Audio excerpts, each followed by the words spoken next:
Bismillahirrahmanirrahim. Assalamualaikum warahmatullahi wabarakatuh. Alhamdulillahilladzi bi ni'matihi tatimmu shalihat alladzi hadana li hadza wa ma kunna linahtadiya laula an hadanallah. Asyhadu an la ilaha illallah wahdahu la syarika lah wa asyhadu anna Muhammadan abduhu wa rasuluh. Allahumma shalli ala Muhammad wa ala ali Muhammad kama shallaita ala ali Ibrahim innaka Hamidum Majid. Allahumma barik ala Muhammad wa ala ali Muhammad kama barakta ala ali Ibrahim innaka Hamidum Majid. Subhanaka la ilma lana illa ma 'allamtana innaka antas samiul alim. Allahumma inna nas'aluka 'ilman nafi'a wa rizqan thayyiba wa 'amalan mutaqabbala. Allahumma inna nas'aluka 'ilman nafi'a wa rizqan thayyiba wa 'amalan mutaqabbala. Allahumma ahsin 'aqibatana fil umuri kulliha wa ajirna min khizyid dunya wa 'adzabil akhirah. Allahumma ahsin 'aqibatana fil umuri kulliha wa ajirna min khizyid dunya wa 'adzabil akhirah. Rabbana taqabbal minna innaka antas samiul alim wa tub 'alaina innaka antat tawwabur rahim. Ya Allah, ya Rahmanu ya Rahim, ya Allah berkatilah umur kami, ya Allah berkatilah rizki yang Kau limpahkan kepada kami, ya Allah berkatilah ahli keluarga kami, ya Allah berkatilah ilmu yang Kau ajarkan kepada kami, ya Allah berikanlah kepada kami ilmu yang bermanfaat, ya Allah berikanlah kepada kami rizki yang halal dan baik, ya Allah kurniakanlah kepada kami amal ibadah yang Kau terima. Rabbana taqabbal minna innaka antas samiul alim wa tub 'alaina innaka antat tawwabur rahim. Rabbana atina fid dunya hasanah wa fil akhirati hasanatan wa qina 'adzaban nar. Wa sallallahu 'ala nabiy Muhammadin walhamdulillahi rabbil alamin. Ikhwati fillah, sayyidati wa sadati, as'adallahu masa'akum bikulli khairin wa sarra wa masarrah. Naltaqi mujaddadan ma'a barnamijina al-usbu'i Rihlatir Ruh ma'a Rasulillah sallallahu alaihi wasallam. Tuan-tuan, puan-puan, hadirin yang dirahmati Allah Subhanahu wa taala. Kita berjumpa kembali di dalam majelis ilmu kita Rihlatir Ruh ma'a Rasulillah, kembara jiwa bersama dengan Rasulullah sallallahu alaihi wasallam, haitsu nastadhif fi hadhihi al-liqa'at Fadilat Syekh Muntasir Abdul Basit min Jumhuriyat Misr Al-Arabiyah, di mana tetamu kita di dalam pertemuan-pertemuan ini, di dalam majlis ini adalah Fadilatul Syekh Muntasir Abdul Basit dari Mesir, dari Republik Arab Mesir, dan insyaallah beliau akan menyampaikan muhadharah berkaitan tentang sirah Nabi sallallahu alaihi wasallam. Nabi sallallahu alaihi wasallam bersama dengan para sahabat, di mana kita telah mempelajari sejak beberapa pertemuan yang lepas bagaimana Rasulullah sallallahu alaihi wasallam menjadi contoh yang terbaik bagi kita sebagai seorang sahabat. Rasulullah adalah sahabat kepada para sahabat sebagaimana para sahabat adalah sahabat kepada Rasulullah sallallahu alaihi wasallam. Unwan liqa'ina fi hadhihi al-lailah fi hadhihi al-munasabah huwa ar-rasul sallallahu alaihi wasallam sahiban. Far-rasul sallallahu alaihi wasallam sahibun li ashabihi kama anna ashabahu ashabun li Rasulillah sallallahu alaihi wasallam. Wa sayulqi fadilatu syekh fi hadhihi al-lailah insyaallah حول مواقف عدة من مواقف رسول الله صلى الله عليه وسلم مع أصحابه. Fadilatul Syekh insyaallah di dalam majlis ilmu kita, di dalam perkongsian kita di malam hari ini akan mengupas tentang beberapa peristiwa yang terjadi pada masa Rasulullah sallallahu alaihi wasallam, antara Rasulullah sallallahu alaihi wasallam dengan para sahabatnya. Sudah tentu bukan sahaja kita nak mempelajari tentang apa yang Rasulullah buat dengan para sahabat, tapi kita ingin jadikan ia sebagai contoh di dalam kehidupan kita. Nu'ti al-fursah kamilatan li fadilati asy-syekh li ilqa'i al-muhadharah. Tafadhal ya syekhna. Barakallahu fikum. Bismillahirrahmanirrahim. Alhamdulillahi rabbil alamin. Assalatu wassalamu ala asyrafil mursalin wa khatamin nabiyyin. ورحمة الله للعالمين سيدنا وحبيبنا محمدا وعلى آله وصحبه أجمعين. بداية نرحب بكم أيها الإخوة في هذه الأمسية الماتعة التي نعيش فيها حول مائدة رسول الله صلى الله عليه وسلم، حول سيرته العاطرة ومواقفه الجميلة الرائعة التي يعني تملأ القلوب محبة لسيدنا رسول الله صلى الله عليه وسلم.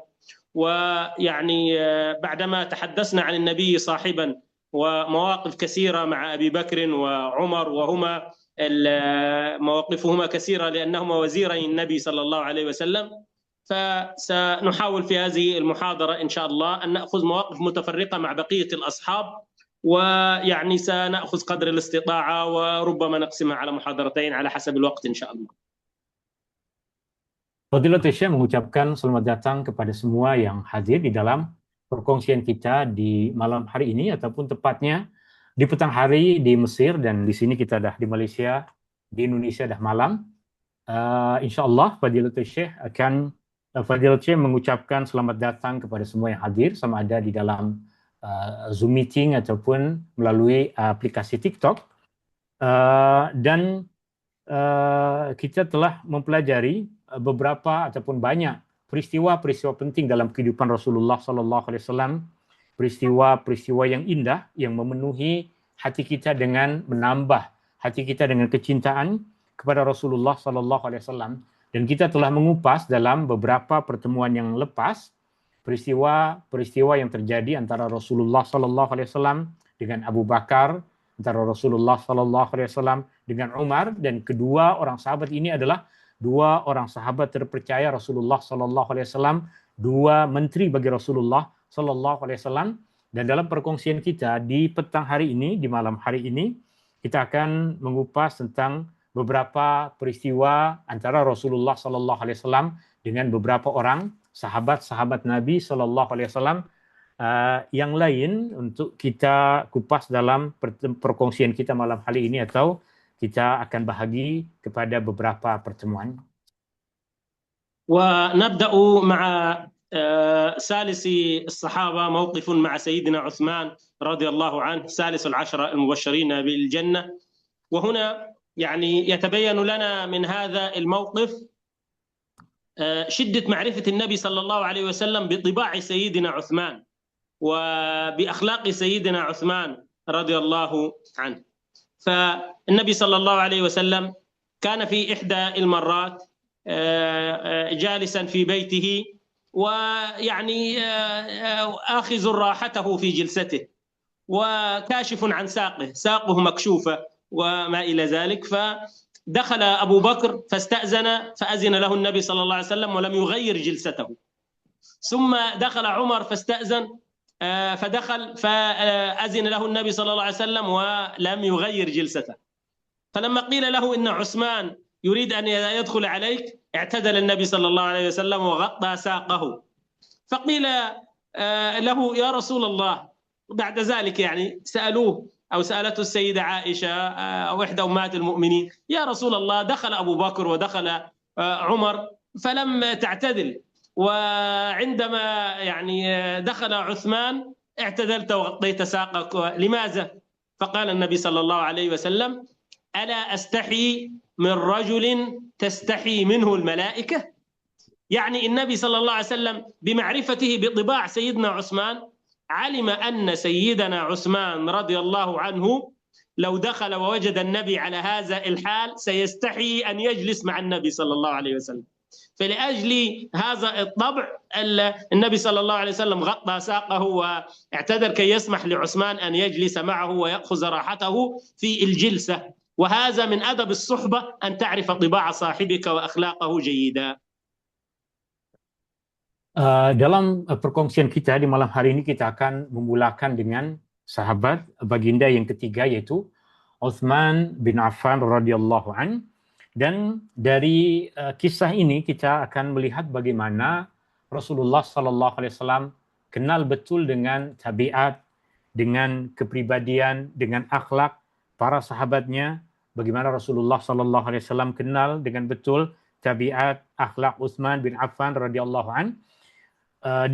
Pernah suatu hari Rasulullah sallallahu alaihi wasallam tengah duduk di rumahnya dalam keadaan Rasulullah sallallahu alaihi wasallam tengah rehat, tengah santai, dalam duduk baginda sallallahu alaihi wasallam, Rasulullah sallallahu alaihi wasallam duduk dalam keadaan ternampak betis baginda sallallahu alaihi wasallam.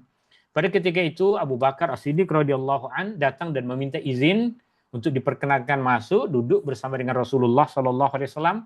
Maka Rasulullah mengizinkan, memperkenankan Abu Bakar masuk dan duduk dekat Nabi sallallahu alaihi wasallam dalam keadaan Nabi sallallahu alaihi wasallam tidak mengubah sedikit pun posisi dan keadaan bagaimana Rasulullah sallallahu alaihi wasallam duduk, masih dalam keadaan betis Rasulullah sallallahu alaihi wasallam terbuka, ternampak. Kemudian Umar bin Khattab radhiyallahu an datang meminta izin kepada Rasulullah untuk diperkenankan masuk. Maka Rasulullah sallallahu alaihi wasallam memperkenankan kepada Umar untuk masuk dan Rasulullah sallallahu alaihi wasallam berkekalan tidak mengubah posisi dan keadaan duduk baginda sallallahu alaihi wasallam. Sehinggalah Utsman bin Affan radhiyallahu an datang lalu meminta izin kepada Rasulullah sallallahu alaihi wasallam untuk diperkenankan masuk. Rasulullah sallallahu alaihi wasallam memperkenankan kepada Utsman untuk masuk, lalu Rasulullah sallallahu alaihi wasallam merapatkan kakinya, menutup bahagian kaki yang semula ternampak ataupun terbuka. Maka beberapa masa kemudian istri Nabi sallallahu alaihi wasallam bertanya kepada Rasulullah sallallahu alaihi wasallam, kenapa tadi di awal ketika Abu Bakar datang kemudian engkau memperkenankan masuk dalam keadaan engkau tidak mengubah sedikit pun posisi dan keadaan dudukmu, ternampak betismu. Kemudian ketika Umar masuk pun engkau tidak engkau membiarkan betismu ternampak. Lalu ketika Utsman meminta izin untuk masuk, engkau mengubah posisi dudukmu dan menutup bahagian betismu.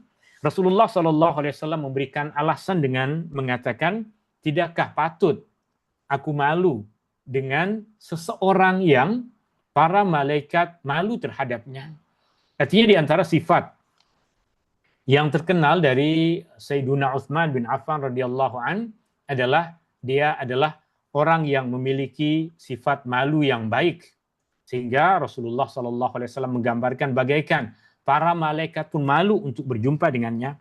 Karenanya Rasulullah SAW menutup betisnya, menutup bahagian kakinya ketika Sayyiduna Utsman bin Affan datang untuk duduk sekali bersama dengan mereka. وسيدنا عثمان يعني معروف بالحياء الشديد، وفي الحديث أن النبي صلى الله عليه وسلم عندما وصف مجموعة من الصحابة قال يعني أرحم أمتي بأمتي أبو بكر، وأشدهم في دين الله عمر، وأشدهم حياء عثمان.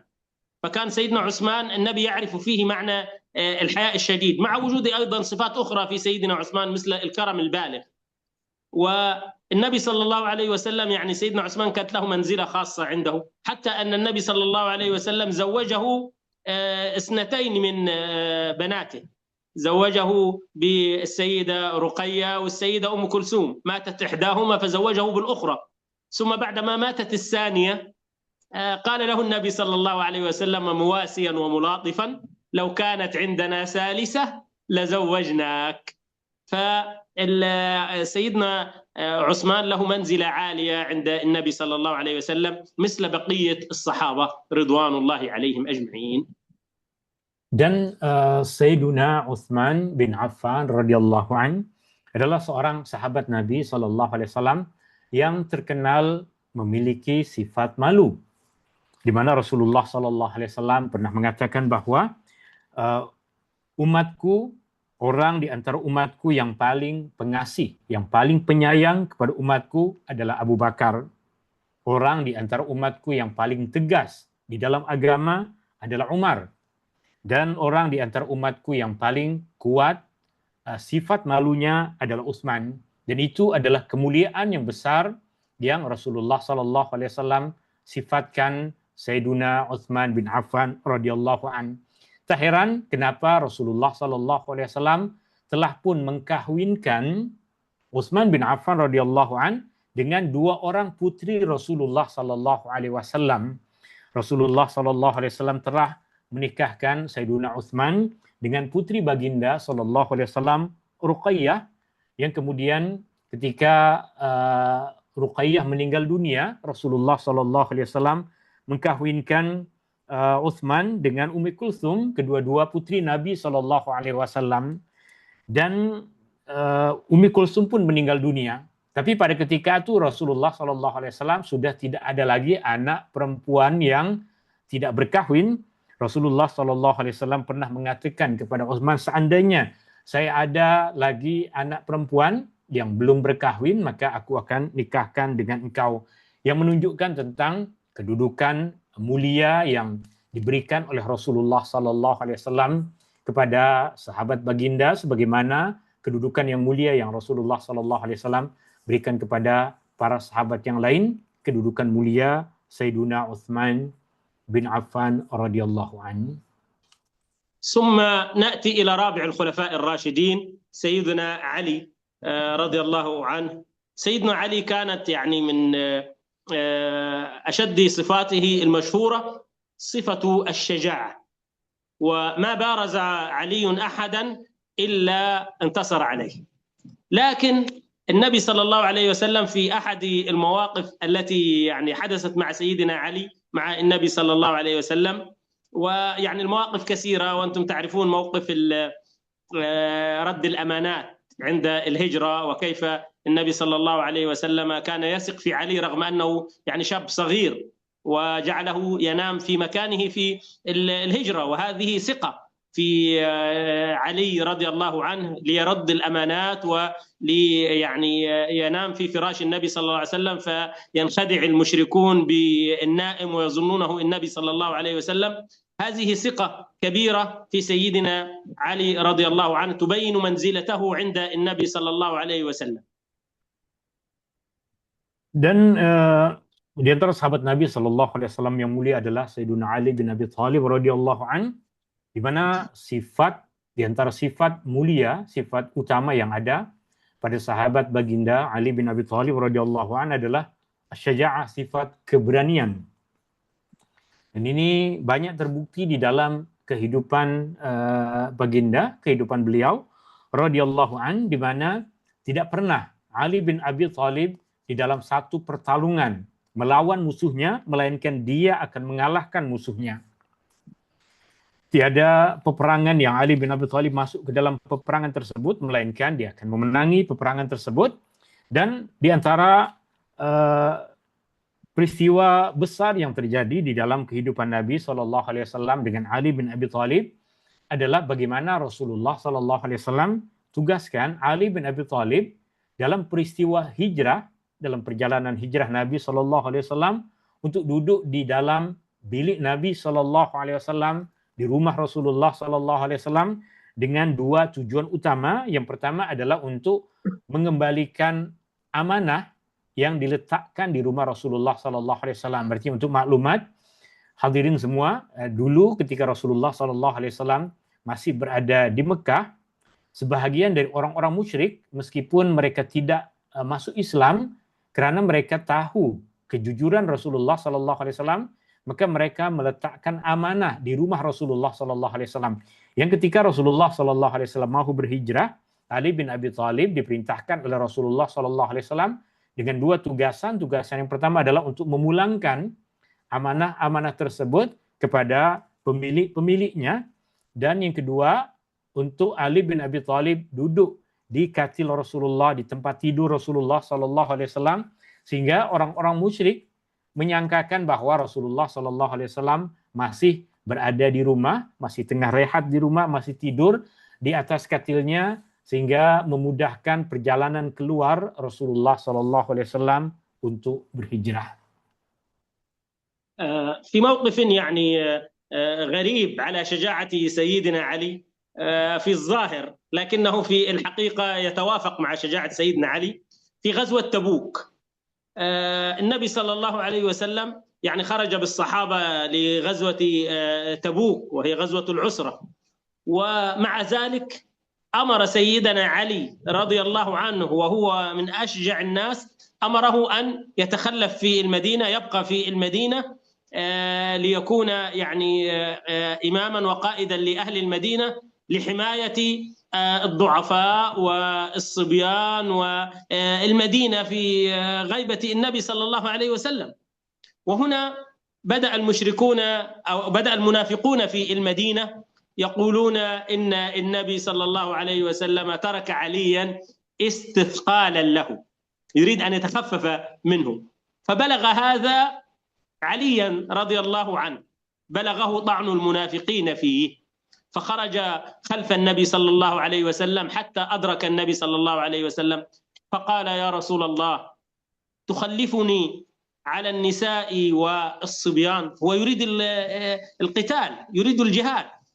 فالنبي صلى الله عليه وسلم كان له في ذلك حكمة، ألا وهي أن يكون علي بشخصيته القوية وشجاعته لحماية المدينة من كيد المنافقين، ومن أي هجوم قد يحصل على المدينة يكفي وجود علي رضي الله عنه. فهذا لشجاعته وليس يعني ضد هذه الشجاعة كما يبدو في الظاهر. Oke, di antara satu peristiwa yang menunjukkan keberanian Ali bin Abi Thalib radhiyallahu an, perkara yang sedikit pelik, tapi ia sebenarnya sesuai dengan karakteristik Ali bin Abi Thalib sebagai seorang yang sangat pemberani, di mana dalam peristiwa perang Tabuk, dan ia satu perang yang juga dikenal sebagai perang yang susah, artinya berada dalam keadaan musim panas yang begitu panas dan keadaan ekonomi umat Islam pun tengah kekurangan pada ketika itu. Rasulullah SAW tugaskan Ali bin Abi Thalib dalam peristiwa perjalanan perang Tabuk. Rasulullah perintahkan Ali bin Abi Thalib untuk duduk di Madinah. Dan duduk di Madinah tujuan utamanya adalah untuk menjaga keamanan dan keselamatan Madinah, menggantikan tugas Rasulullah SAW untuk memimpin solat berjamaah. Dan di Madinah banyak orang-orang yang lemah, banyak kaum perempuan, banyak kanak-kanak yang perlu perlindungan. Tetapi pandangan orang munafik lain. Mereka mula menuduh Rasulullah SAW memilih Ali bin Abi Thalib sebab sayang dengan Ali bin Abi Thalib, tidak mahu dia ikut dalam peperangan yang besar sebab menganggap Ali bin Abi Thalib ini orang yang lemah. Padahal justru sebaliknya, artinya ketika Rasulullah SAW memberikan kepercayaan kepada Ali bin Abi Thalib untuk menjaga keselamatan Madinah sebagai seorang yang pemberani, yang paling kuat, seorang diri, ketika sebagian besar, majoriti para sahabat Nabi SAW ikut keluar dari Madinah bersama dengan Rasulullah SAW untuk pergi ke Tabuk, seakan-akan ia mengisyaratkan sebenarnya, artinya memadai dengan adanya Ali bin Abi Thalib di Madinah untuk memberikan perlindungan apabila ada musuh yang datang untuk menyerang. Tapi Ali bin Abi Thalib tidak kuat dengan apa yang dikatakan oleh orang-orang munafik, maka dia datang kepada Rasulullah SAW, berkata kepada Rasulullah, "Ya Rasulullah, adakah engkau tinggalkan aku di Madinah bersama dengan kaum perempuan, bersama dengan kanak-kanak?" Padahal yang diinginkan oleh Rasulullah SAW pada ketika itu adalah karena Ali adalah seorang yang pemberani. Jika dia duduk di Madinah untuk mempertahankan Madinah, ia adalah satu perkara yang memadai. ولأجل شدة هذا الموقف على سيدنا علي رضي الله عنه، النبي صلى الله عليه وسلم قال له يعني تطيبا لخاطره: أما ترضى أن تكون مني بمنزلة هارون من موسى إلا أنه لا نبي بعدي. فهنا علم سيدنا علي الحكمة، لأن سيدنا موسى عندما وعده ربه على جبل الطور ترك هارون خلفه لرعاية مصالح بني إسرائيل. فالنبي صلى الله عليه وسلم هنا يشبه يعني عليا بهارون عليه السلام، إلا أنه لا نبي بعد النبي صلى الله عليه وسلم. فعاد سيدنا علي إلى المدينة مجبور الخاطر، جبرت شجاعته وعرف فائدة بقائه في المدينة، وقام بالمهمة على أكمل وجه، فحفظ المدينة من المنافقين، ولم يستطع أحد من المشركين أو غيرهم أن يعني يهجم على المدينة أو أن يصنع فيها أي سوء بفضل وجود سيدنا علي رضي الله عنه. Dan Nabi SAW kemudian berkata kepada Sayyidina Ali bin Abi Thalib radhiyallahu an, tidakkah engkau mahu untuk memiliki posisi bagaikan Harun dengan Nabi Musa? Artinya Rasulullah sallallahu alaihi wasallam menggambarkan dirinya bagaikan Nabi Musa dan menggambarkan Ali bin Abi Thalib dengan keadaan Nabi Harun. Lalu Nabi sallallahu alaihi wasallam mengatakan ghaira annahu la nabiyya ba'di, tetapi tiada nabi selepasku. Artinya kedudukan Ali bin Abi Thalib sama seperti kedudukan Nabi Harun ketika Allah Subhanahu wa taala perintahkan Nabi Musa untuk pergi meninggalkan Banu Israel. Nabi Harun diperintahkan oleh Nabi Musa untuk menjaga Bani Israel dari perkara-perkara yang buruk. Dan demikian juga Rasulullah sallallahu alaihi wasallam memberikan tugas kepada Ali bin Abi Thalib untuk menjaga keselamatan Madinah, untuk menjaga keamanan para penduduk Madinah semasa Rasulullah sallallahu alaihi wasallam dan para sahabat pergi keluar Madinah. Dan Ali bin Abi Thalib selepas mengetahui tugasan besar yang Rasulullah sallallahu alaihi wasallam berikan, dia menunaikan apa yang diperintahkan oleh Rasulullah sallallahu alaihi wasallam, menjaga keselamatan Madinah dari orang-orang munafik dan juga dari serangan orang-orang musyrik. وطبعا سيدنا علي كان زوج السيدة فاطمة الزهراء بنت النبي صلى الله عليه وسلم، ولذلك النبي صلى الله عليه وسلم كان يزوره في بيته يعني وزيارة لابنته أيضا. وفي إحدى المرات يعني تحدث مواقف بين النبي وزوج ابنته، فالنبي صلى الله عليه وسلم يذهب لزيارة السيدة فاطمة فلا يجد عليا، فيقول أين ابن عمك؟ أين علي؟ فتقول له يعني حدث شيء بيني وبينه فأراد أن يغيظني، فيعني ترك البيت ولم يقل، لم ينم القيلولة فيه. النبي صلى الله عليه وسلم خرج وأخذ يبحث عن علي، فوجده نائما في المسجد في وقت القيلولة، قد سقط رداؤه عن جنبه وأصبح التصق التراب بجنب علي رضي الله عنه. فأخذ النبي صلى الله عليه وسلم يوقظه ويمازحه يقول له قم أبا تراب، قم أبا تراب. فكانت هذه الكنية من أحب الكنى عند سيدنا علي رضي الله عنه، كلمة أبو تراب. فالنبي كان يمازحه ويتعامل معه كزوج لابنته، ولم يعني يغضب عليه لأنه يعني حدث بينه وبين السيدة فاطمة شيء. Dan Ali bin Abi Thalib radhiyallahu an, sebagaimana kita ketahui, adalah suami kepada anak Rasulullah sallallahu alaihi wasallam Az-Zahra Fatimah radhiyallahu anha. Dan Nabi sallallahu alaihi wasallam sentiasa datang untuk menziarahi anaknya, untuk menziarahi menantunya. Dan satu hari Rasulullah sallallahu alaihi wasallam ketika hampir tengah hari datang ke rumah Fatimah, tidak menjumpai di rumahnya Ali bin Abi Thalib, dan bertanya kepada Ananda, kepada Fatimah, di manakah suamimu, di manakah Ali? Maka Fatimah menjelaskan bahwa telah terjadi sesuatu antara saya dengan dia, antara Fatimah dengan Ali bin Abi Thalib, sehingga Ali merajuk dan pergi tidur di luar. Siang hari itu qailulah, artinya tidur tengah hari, rehat tengah hari di luar. Maka Rasulullah SAW keluar dan mencari Ali bin Abi Thalib, dan dijumpai beliau tengah berbaring di dalam masjid dalam keadaan alas beliau, yaitu selendang yang digunakan untuk tidur, terjatuh dan menyebabkan dia tidur tepat di atas tanah tanpa selendangnya. Maka Rasulullah SAW mengejutkannya, membangunkannya dengan mengatakan, "Qum Abu Turab, bangunlah, wahai orang yang menampal dengan tanah." Artinya Abu Turab, panggilan yang dipanggil oleh Rasulullah SAW kepada Ali bin Abi Thalib, dan seronok Ali bin Abi Thalib dengan panggilan dari Rasulullah SAW ini, dan ini menunjukkan tentang hubungan yang baik antara Rasulullah SAW dengan menantunya, di mana Rasulullah tidak memakinya, tidak memarahinya, meskipun pada ketika itu ada sedikit pergaduhan antara suami yaitu Ali bin Abi Thalib dengan istrinya yaitu Fatimah anak Rasulullah sallallahu alaihi wasallam.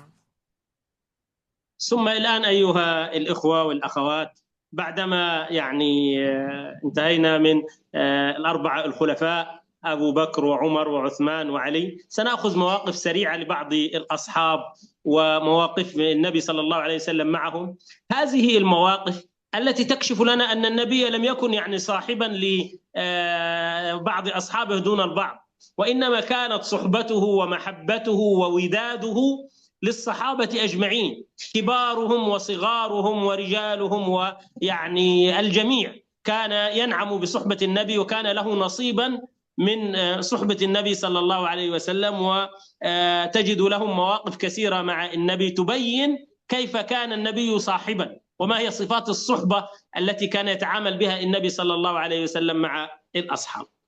هناك الآن يعني أحد الصحابة هو سيدنا خوات ابن جبير رضي الله عنه. هذا الصحابي وقع يعني في خطأ طفيف، والنبي تعامل مع هذا الخطأ بأسلوب رائع، ويعني القصة طويلة سأحكيها لكم إن شاء الله. معذرة، ما اسمه الصاحب؟ خوات ابن جبير. خوات ابن جبير. Oke, hadirin tuan-tuan dan puan-puan yang dirahmati Allah Subhanahu wa taala. Selepas kita mempelajari tentang beberapa peristiwa yang terjadi antara Nabi SAW dengan Abu Bakar, dengan Umar, dengan Uthman, dengan Ali, dan mereka sahabat-sahabat yang dekat dengan Nabi SAW, tapi ia tidak menunjukkan bahwa kedekatan Nabi SAW hanya kepada mereka. Ia tidak menunjukkan bahwa Nabi SAW hanya dekat, hanya rapat dengan sebahagian sahabat dan jauh dengan sahabat-sahabat yang lain. Tapi kita akan mengetahui dalam perjalanan kehidupan Rasulullah, dalam sirah Nabi SAW, bahwa Nabi SAW adalah dekat dengan semua para sahabatnya. Setiap para sahabat Nabi SAW ada bahagian kedekatan mereka dengan Rasulullah SAW, sehingga kita boleh mempelajari bagaimana persahabatan Rasulullah SAW dengan para sahabatnya. Dan ada seorang sahabat yang nanti Syekh kita akan menjelaskannya, itu Sayyiduna Khawat bin Jubair radhiyallahu anhu. سيدنا خوات بن جبير كان مع النبي صلى الله عليه وسلم في إحدى السفرات، يعني ربما في حجة الوداع أو في صلح الحديبية، وكانوا وصلوا إلى منطقة اسمها مر الظهران. مر الظهران هذه منطقة قريبة من مكة. النبي صلى الله عليه وسلم كان في خيمته، وسيدنا خوات بن جبير يعني وجد مجموعة من النساء يتحدثن، فأحب سيدنا خوات أن يجلس معهن للحديث، فدخل خيمته ولبس حلة حسنة جميلة، ثم جلس يتحدث مع النساء. فخرج النبي صلى الله عليه وسلم من خيمته فوجد خوات يجلس مع النساء، فقال: يا خوات، ما أجلسك معهن؟ ما أجلسك مع النساء؟ وهنا ارتبك سيدنا خوات واختلق عذرا غير حقيقي. قال: يا رسول الله، شرد علي جمل لي فأنا أبتغي له قيدا، يعني هناك جمل قد هرب مني وأنا أبحث عنه وأسأل عنه هؤلاء النسوة. فالنبي صلى الله عليه وسلم عرف الحقيقة، ومع ذلك لم يعاتبه ولم يوبخه ولم يحقق معه، وإنما تركه النبي صلى الله عليه وسلم. ثم في أثناء الطريق كلما وجده النبي صلى الله عليه وسلم كان يسأله: أبا عبد الله. أبا عبد الله هذه كنية سيدنا خوات. السلام عليك أبا عبد الله، ما فعل شراد جملك؟ يعني ما أخبار الجمل؟ فسيدنا خوات يسكت يعني ويستحي. مرة ثانية: أبا عبد الله، ما فعل شراد جملك؟ فيسكت سيدنا يعني خوات، حتى رجع النبي صلى الله عليه وسلم إلى المدينة، فكان سيدنا خوات يتجنب أن يصلي بجوار النبي أو قريبا من النبي حتى لا يسأله. والنبي يسأله وهو يعني يعاتبه. المهم في إحدى المرات يعني سينكشف هذا الأمر. لا نكمل إن شاء الله. Sayyidina Khalid bin Jubair radhiyallahu an dalam satu perjalanan bermusafir bersama dengan Rasulullah sallallahu alaihi wasallam sampai kepada satu daerah, satu kawasan yang bernama Maruz Zahran, satu kawasan dekat dengan Mekah. Maka Sayyidina Khalid dia ternampak sekumpulan kaum muslimat, kaum perempuan. Maka dia pun balik ke khemah miliknya dan memakai pakaian yang kemas, pakaian yang cantik, lalu duduk bersama dengan kaum perempuan tersebut. Dalam keadaan dia duduk bersama dengan kaum perempuan, maka Rasulullah SAW nampak Rasulullah melintas dan ternampak dia tengah duduk dengan kaum perempuan. Maka Rasulullah SAW bertanya kepadanya, apa yang membuatmu duduk bersama dengan kaum perempuan? Maka Sayyidina Khalid mula mencari alasan-alasan yang sebenarnya tak betul kepada Rasulullah SAW kenapa dia tengah berada bersama dengan kaum perempuan. Maka dia mengatakan, tali unta milik saya terputus, lalu saya mencari unta milik saya dan terduduk bersama dengan kaum perempuan ini. Maka Rasulullah SAW hanya tersenyum dan membiarkan dia dalam keadaan seperti itu. Tapi setiap kali Rasulullah SAW berjumpa dengan Sayyiduna Khalid, dia bertanya, ya Abu Abdillah, gelaran kepada beliau, apa yang terjadi dengan untamu? Macam mana untanya? Dah jumpa ke? Dah okey ke? Maka setiap kali Rasulullah SAW berjumpa dengan dia, Rasulullah SAW akan bertanya kepadanya, ya Abu Abdillah, unta dah okey ke? Unta dah okey ke? Maka sampai pada keadaan Sayyidina Khalid malu untuk duduk bersama dengan Rasulullah, malu untuk solat di tepi Rasulullah SAW, kerana Rasulullah SAW akan sentiasa bertanya kepadanya, unta dah okey ke? Unta dah okey ke? Sehinggalah sampai pada satu keadaan yang hampir terbuka apa yang selama ini disembunyikan oleh Sayyidina Khalid radhiyallahu anhu. سينكشف الأمر الآن. سيدنا خوات يدخل لمسجد النبي صلى الله عليه وسلم، فيجد النبي صلى الله عليه وسلم فيدخل في الصلاة، يصلي ركعتين يعني نافلة، ثم إذا بالنبي صلى الله عليه وسلم ينتظره ويجلس بجواره وهو يصلي. فيعني سيدنا خوات أطال في صلاته، فقال له النبي صلى الله عليه وسلم، يا أبا عبد الله أطل في صلاتك ما شئت فإنني لن أذهب حتى تنتهي من صلاتك. فسيدنا خوات لم يجد بدا، انتهى من صلاته، فقال له النبي صلى الله عليه وسلم، يا أبا عبد الله ما فعل شراد جملك؟ ما أخبار جملك؟ فقال، وهنا لم يجد سيدنا خوات بدا من الاعتراف والتوبة، فقال، يا رسول الله والذي بعثك بالحق ما شرد علي جملي منذ أسلمت. يعني لم يشرد ذلك الجمل، وإنما القصة كما تعرفها وأوحى الله لك بها. فتبسم النبي وعرف أن صاحبه قد تاب وأناب واعترف، فقال له النبي صلى الله عليه وسلم، يرحمك الله. يقول سيدنا خوات، فلم يذكر النبي بعد ذلك قصة الجمل أبدا. وهذه القصة يعني فيها معاني عالية أترككم للتأمل فيها يعني، ولا تحتاج محاضرة واحدة. أسلوب التربوي اللطيف. Dan satu hari Sayyidina Khalid masuk ke Masjid Nabi SAW dan Nabi tengah berada di dalam masjid, maka dia pun segera menunaikan solat sunnah. Nabi SAW kemudian duduk di tepinya. Nabi SAW duduk di tepi beliau, lalu dia pun melamakan solat tersebut, memperpanjang solat tersebut, membaca bacaan yang panjang di dalam solat tersebut, dan Nabi duduk di tepinya, artinya dalam keadaan yang beliau mahu agar Rasulullah SAW pergi sehingga Rasulullah tak bertanya kepadanya tentang unta. Maka Rasulullah SAW dalam keadaan dia tengah solat, ya Abu Abdillah, solatlah sepanjang apapun, saya akan tetap duduk di sini untuk menunggumu.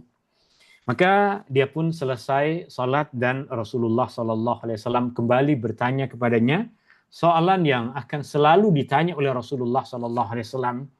Ya Aba Abdillah, apa keadaan untamu? Untanya dah okey ke?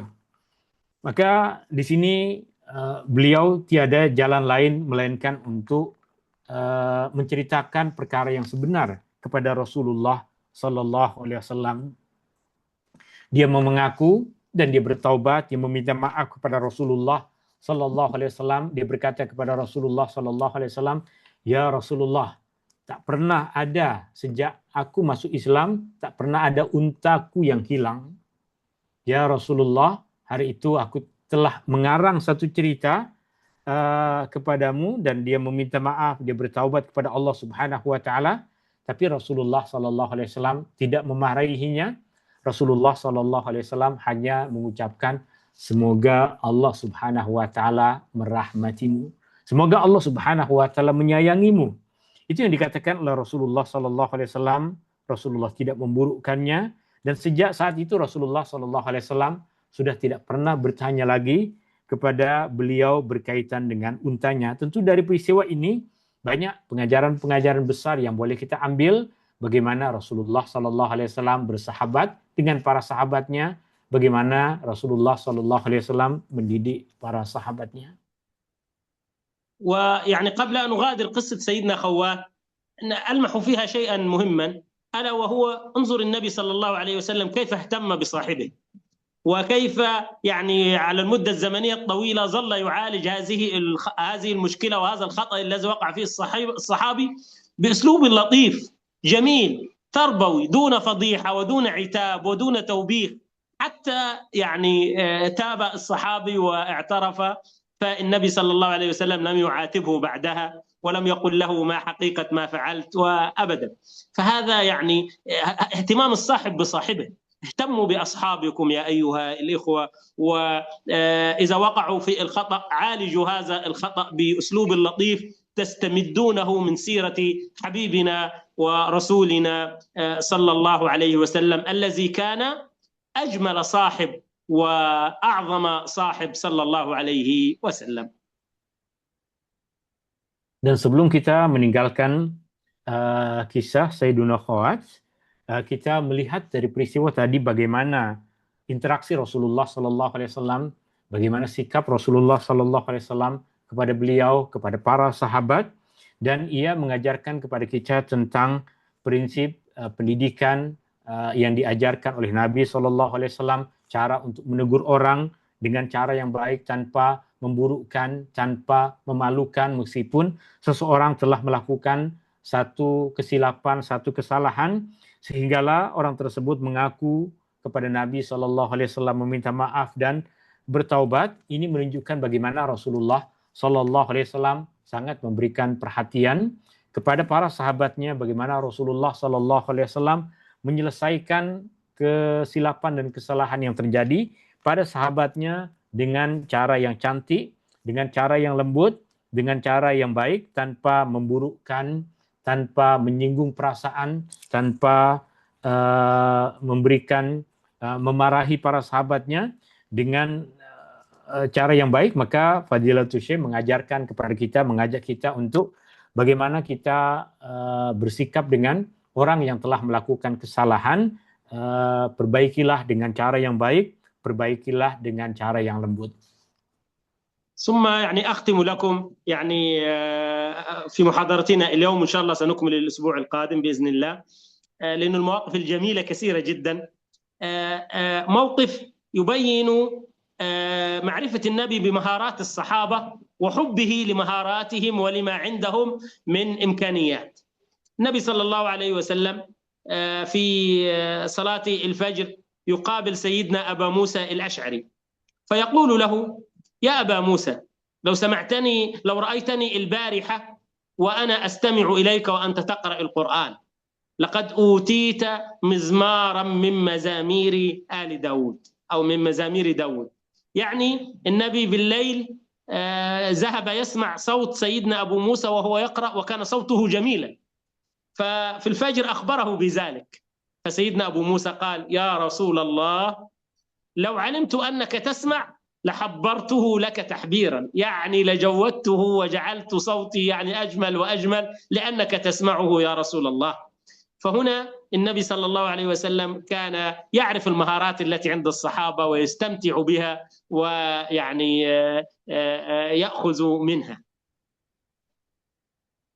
Dan sebagai penutup dalam perkongsian kita di malam hari ini, dan masih banyak lagi tentunya peristiwa-peristiwa yang menarik, peristiwa-peristiwa yang indah yang mengajarkan kepada kita banyak perkara dari kehidupan Nabi SAW bersama dengan para sahabatnya, adalah satu peristiwa yang terjadi antara Nabi SAW dengan sahabat baginda Abu Musa al-Ash'ari radhiyallahu an. Dan ini terjadi selepas Rasulullah SAW menunaikan sholat subuh. Selepas sholat subuh, Rasulullah SAW datang menjumpai sahabat baginda Abu Musa al-Ash'ari dan berkata kepadanya bahwa malam tadi aku telah mendengar suara engkau membaca Al-Quran, dan sungguh engkau telah diberikan suara yang indah, bagaikan suara-suara indah yang telah diberikan kepada keluarga Nabi Daud. Suara-suara yang indah seperti suara-suara yang indah yang diberikan kepada keluarga Nabi Daud.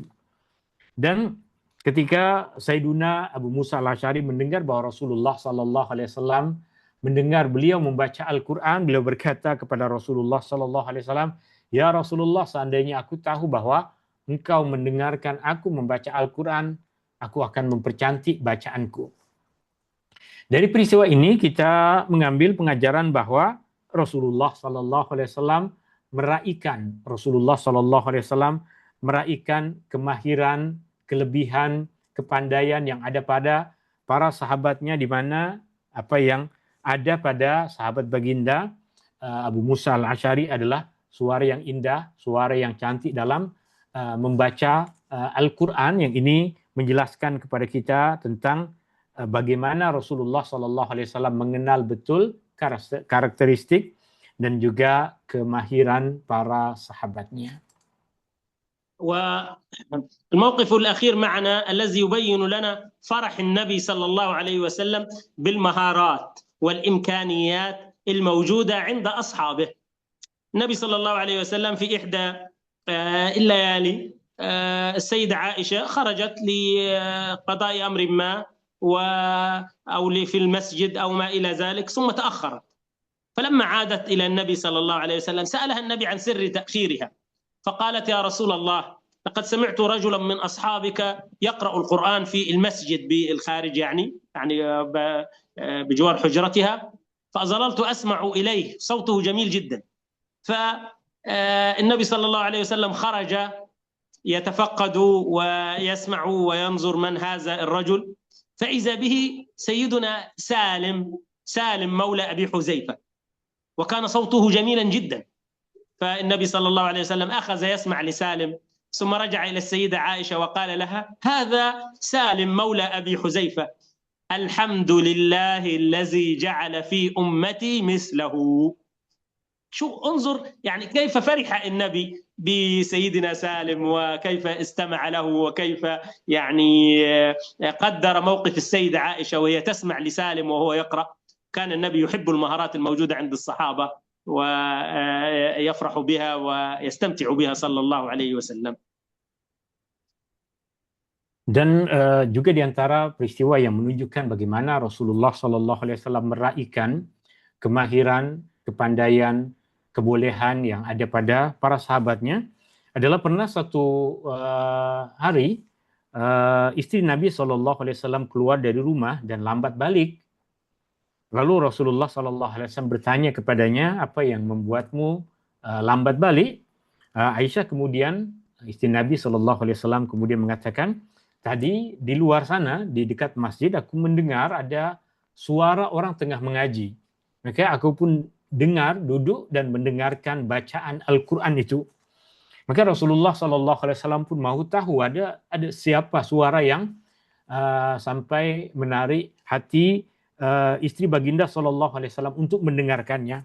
Maka Rasulullah Shallallahu Alaihi Wasallam keluar dari rumah mencari dari mana sumber suara tersebut, dan ternyata yang tengah membaca Al-Quran adalah sahabat Nabi Shallallahu Alaihi Wasallam, Salim, anak angkat kepada Abi Hudzaifah radhiyallahu an. Dan Rasulullah Shallallahu Alaihi Wasallam kemudian berkata kepada Aisyah, ia adalah Salim, anak angkat kepada Abi Hudzaifah.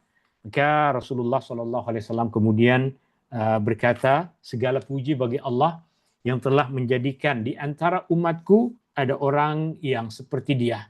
Artinya membaca Al-Quran dengan baik, membaca Al-Quran dengan cantik, membaca Al-Quran dengan suara yang indah.